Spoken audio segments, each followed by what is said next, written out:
अगर आप कोई इलेक्ट्रॉनिक प्रोडक्ट खरीदने जा रहे हैं, तो ऐसा प्रोडक्ट सोर्स चुनें जो न सिर्फ आपके लिए फायदेमंद हो, बल्कि पर्यावरण और देश हित में भी हो। Hello everyone, Jai Hind and welcome to super sync. Electronics unplugged series के चैप्टर 1 में सोर्सिंग ऑफ इलेक्ट्रॉनिक प्रोडक्ट्स की हम चर्चा कर रहे हैं।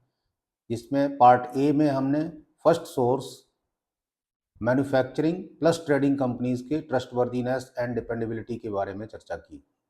अब हम पार्ट बी में मार्केटिंग कंपनीज की ट्रस्टवर्दीनेस एंड डिपेंडेबिलिटी की प्रोबेबिलिटी की चर्चा करेंगे। हर मार्केटिंग कंपनी का एक बिजनेस मॉडल होता है और इस बिजनेस मॉडल को हम 3 फ्रंट पे जांचने की कोशिश करेंगे और ये 3 फ्रंट हैं: sourcing and technical basis, business and branding basis, consumer relationship basis. जिसमें सोर्सिंग एंड टेक्निकल बेसिस का ट्रस्टवर्दीनेस के ऊपर 35% इम्पैक्ट आता है, बिजनेस एंड ब्रांडिंग बेसिस का 40% इम्पैक्ट आता है, जो कि इन तीनों में सबसे हाई है, और कंज्यूमर रिलेशन बेसिस का 25% इम्पैक्ट रहता है ट्रस्टवर्दीनेस के ऊपर। ये तीनों ही बेसिस को एक एक करके हम डिस्कस करेंगे। सबसे पहले लेते हैं sourcing and technical basis.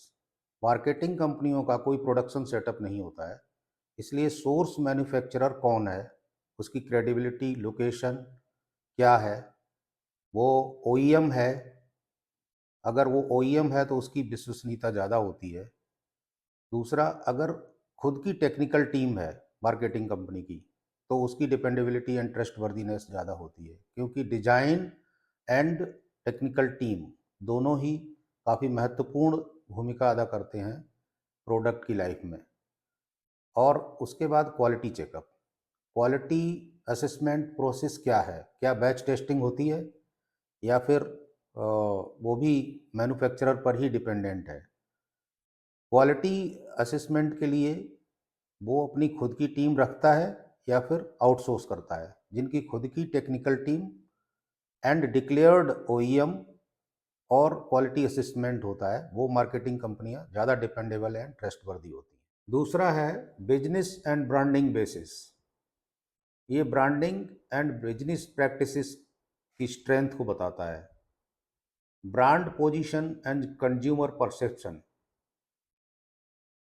Marketing कंपनियों का सबसे बड़ा एसेट ही ब्रांड होता है। क्या मार्केट में कंज्यूमर ब्रांड को पहचानता है?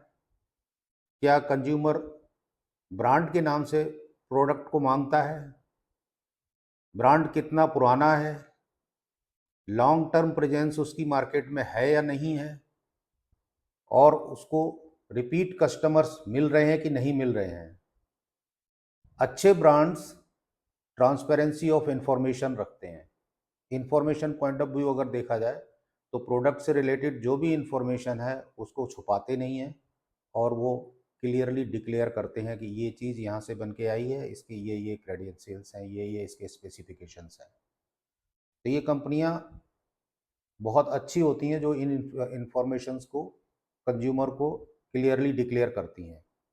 ब्रांड के फाइनेंशियल एंड डिस्ट्रीब्यूशन नेटवर्क, अच्छे ब्रांड की कंपनियों के फाइनेंशियल्स अच्छे होते हैं, डिस्ट्रीब्यूशन नेटवर्क्स अच्छे होते हैं, उनके रिटर्न्स और गवर्नमेंट रूल्स रेगुलेशंस को वो अच्छी तरह से फॉलो करती हैं।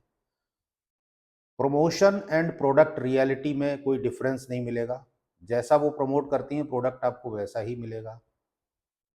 और दूसरे तरफ अगर देखा जाए, जो अनब्रांडेड कंपनियां होती हैं उनके प्रोडक्ट्स में ये सारी धांधलियां मिलेंगी।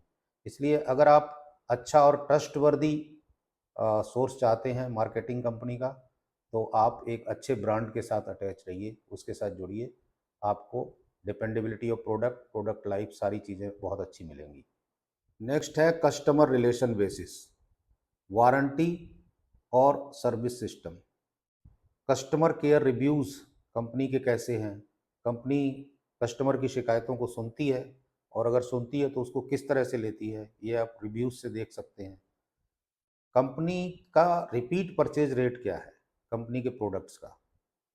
अच्छी कंपनियां, अच्छी मार्केटिंग कंपनियां कस्टमर को मेंटेन करती हैं, उसका प्रॉपर डेटाबेस रखती हैं और उससे हमेशा टच में रहती हैं, किसी तरह की कस्टमर को कोई प्रॉब्लम हो तो उसको पूरा सपोर्ट करती हैं।